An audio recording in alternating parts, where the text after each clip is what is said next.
જય Siyaram. Welcome to learn English with Hitesh Shukla channel. Fourth પાર્ટની અંદરમાં આપણે સિમ્પલ પાસ્ટ ટેન્સ જોઈશું, ભૂતકાળ. હવે દેખો ભાઈ, આ ઘટના થઈ, આ ઘટના બની, બરાબર, એવું કહેવા માટે સાદો ભૂતકાળ વપરાય.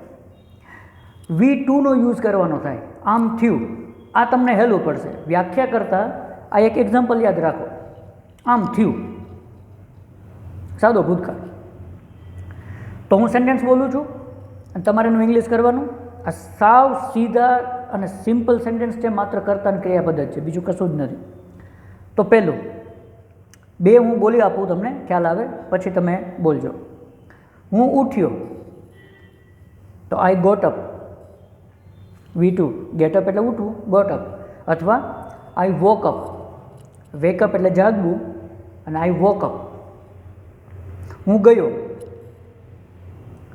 તો આઈ વેન્ટ. ગોનું પાસ્ટ ટેન્સ શું થશે? વેન્ટ. હવે તમારી વારી.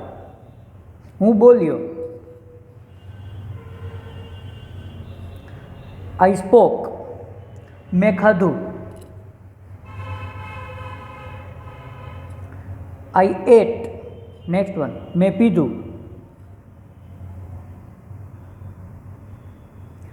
આઈ ડ્રેન્ક.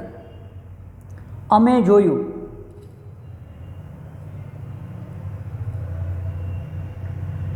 વી સો. અમે વાત કરી,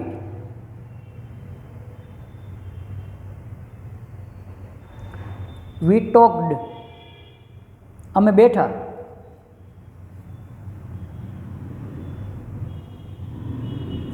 વી સેટ. અમે રાહ જોઈ,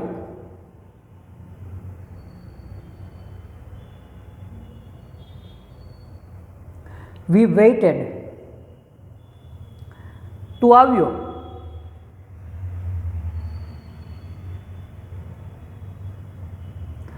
યુ કેમ. તું પહોંચ્યો,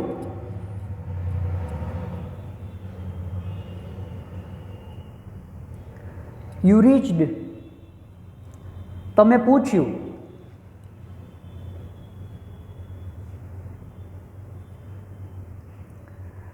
યુ આસ્ક્ડ. તમે કીધું,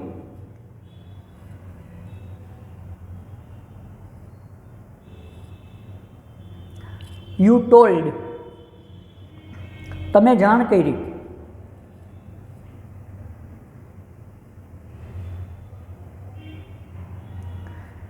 યુ ઇન્ફોર્મ્ડ.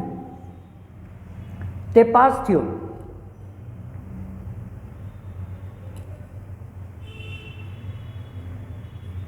He passed. તે ફેલ થયો,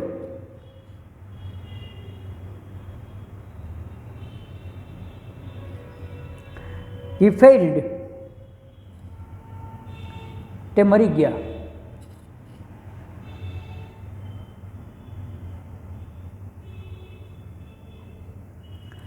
હી ડાઈડ. તે સૂઈ ગયો,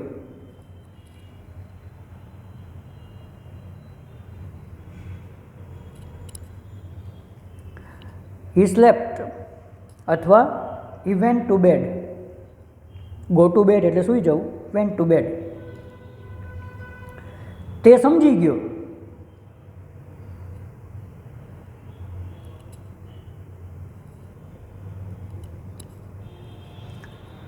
હી અન્ડરસ્ટુડ. તેણી જીતી ગઈ,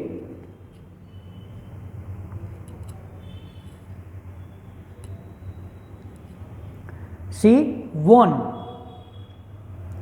તેણીએ વાંચ્યું,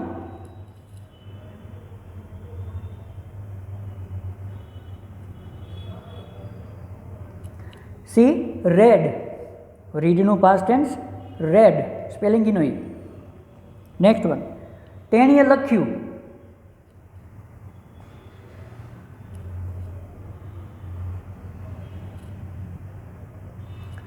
સી રોટ. તેણીએ સાંભળ્યું,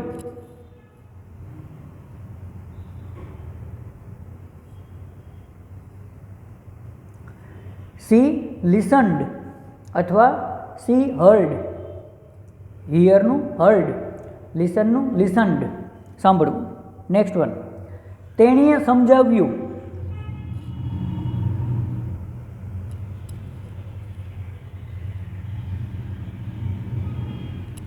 સી એક્સપ્લેઇન્ડ. અન્ડરસ્ટેન્ડ એટલે સમજવું, એનું અન્ડરસ્ટૂડ, અને એક્સપ્લેઇન એટલે સમજાવવું, એનું એક્સપ્લેઇન્ડ. નેક્સ્ટ વન, તેઓ દોડ્યા.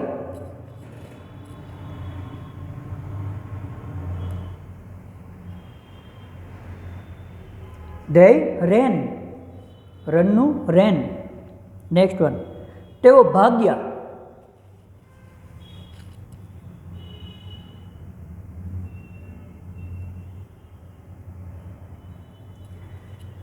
they ran away. રન એટલે દોડવું અને રન અવે એટલે ભાગવું, તો they ran away. Next one, તેઓ ઊભા થયા.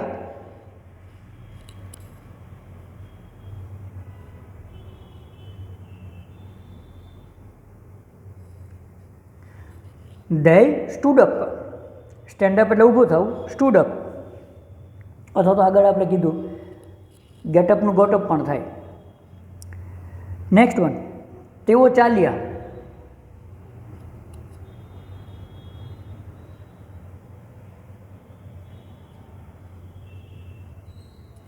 they walked, ચાલ્યા. નેક્સ્ટ વન, તેઓએ બનાવ્યું.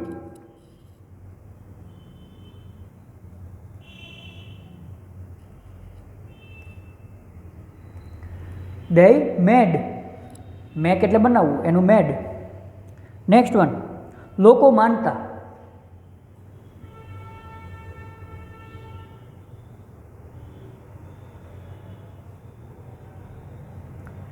પીપલ બિલીવડ, બિલીવ એટલે માનવું, બિલીવડ. નેક્સ્ટ વન, લોકો વિશ્વાસ કરતા.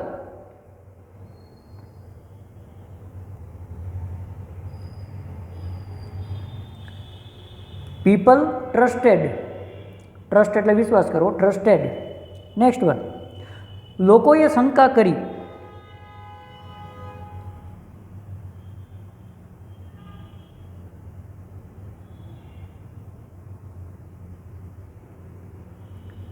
પીપલ ડાઉટેડ, ડાઉટ એટલે શંકા અને ડાઉટ એટલે શંકા કરવી પણ, તો પીપલ ડાઉટેડ, લોકોએ શંકા કરી. નેક્સ્ટ વન, લોકોએ વિરોધ કર્યો.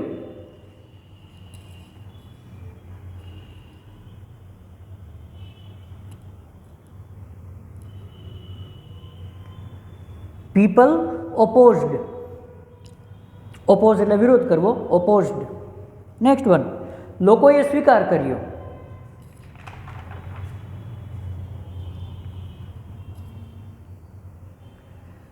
પીપલ એક્સેપ્ટેડ, એક્સેપ્ટ એટલે સ્વીકાર કરવો, એક્સેપ્ટેડ. નેક્સ્ટ વન, મેં વિચાર્યું.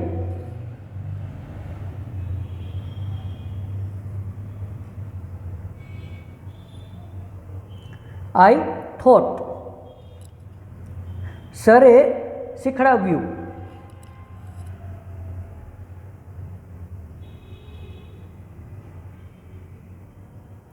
સર ટોટ, ટીચનું ટોટ. નેક્સ્ટ વન, વિદ્યાર્થીઓ શીખ્યા.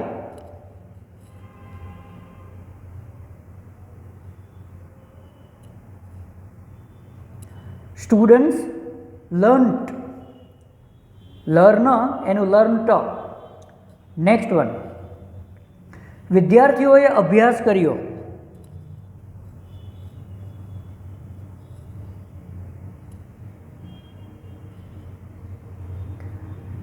Students studied. નેક્સ્ટ વન, સરે શિક્ષા કરી.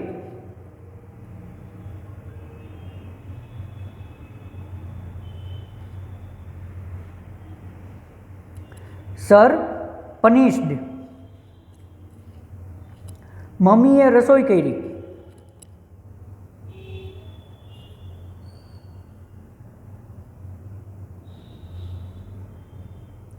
મમ્મી કુકડ અથવા મધર કુકડ. નેક્સ્ટ વન, અમે તૈયારી કરી.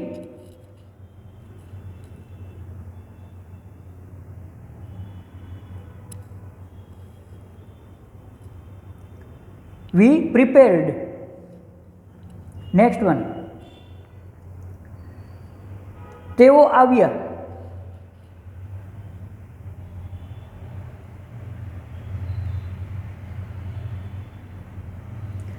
they came. અમે સ્વાગત કર્યું.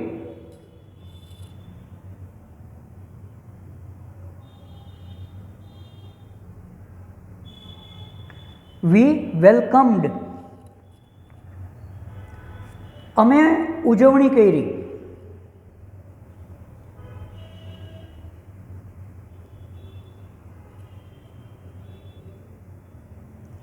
we celebrated.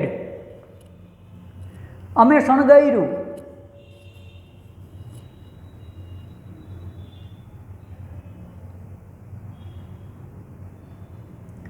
we decorated. અમે ખરીદ્યું.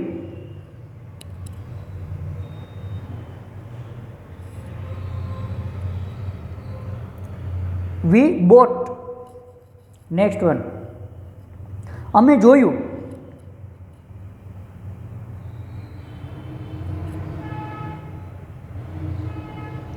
we saw અથવા we watched અથવા we looked. નેક્સ્ટ વન, અમે મળ્યા.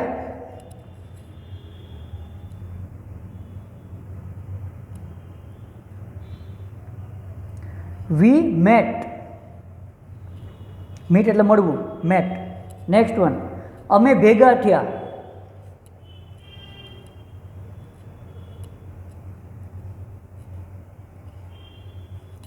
we gathered. gather એટલે ભેગું થવું, gathered. નેક્સ્ટ વન, અમે ભેગું કર્યું. ભેગા થયા નહીં, અમે ભેગું કર્યું.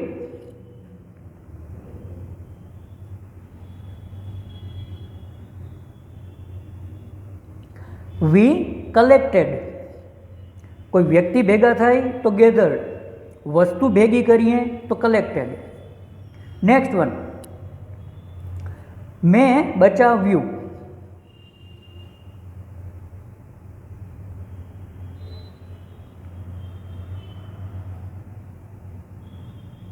બે મતલબ થશે. આઈ સેવ્ડ, પૈસા કે કોઈ ટાઈમ બચાવ્યો તો આઈ સેવ્ડ. પણ કોઈ મુશ્કેલીમાં હતું અને એને આપણે બચાવ્યું તો આઈ રેસ્ક્યુડ. રેસ્ક્યુ ટીમ હોય ને, તો આઈ રેસ્ક્યુડ, કોઈને સંકટમાંથી બહાર કાઢ્યું. અને કોઈ વસ્તુ બચાવી, સમય બચાવ્યો તો આઈ સેવ્ડ. ઓકે. નેક્સ્ટ વન, મેં કામ કર્યું.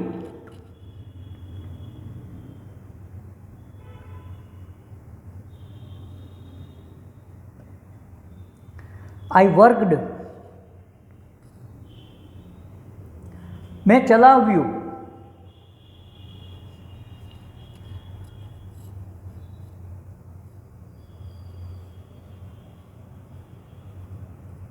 આઈ ડ્રોવ. ડ્રાઈવ એટલે ચલાવવું, ડ્રોવ. નેક્સ્ટ વન, તે ઉડ્યું.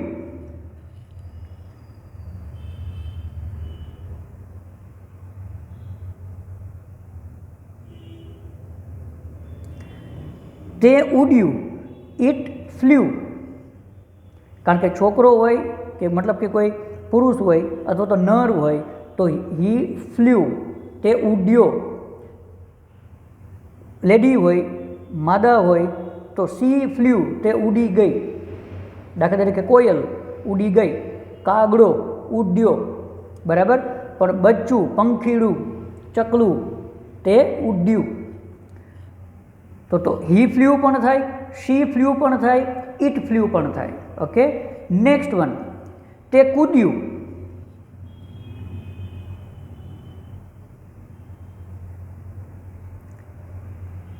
It jumped.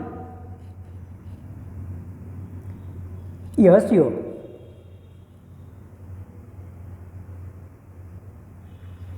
હી લાફ્ડ મોટેથી હસ્યો હોય તો, અથવા હી સ્માઇલ્ડ. નેક્સ્ટ વન, તે રોયો.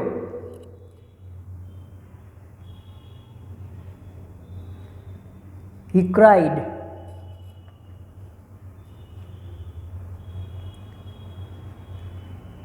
અમે પૂછ્યું.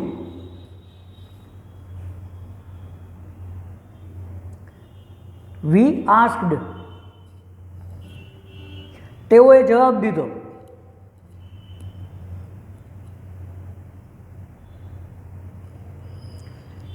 they replied અથવા they answered. છેલ્લું, અમે બહુ આનંદ કર્યો.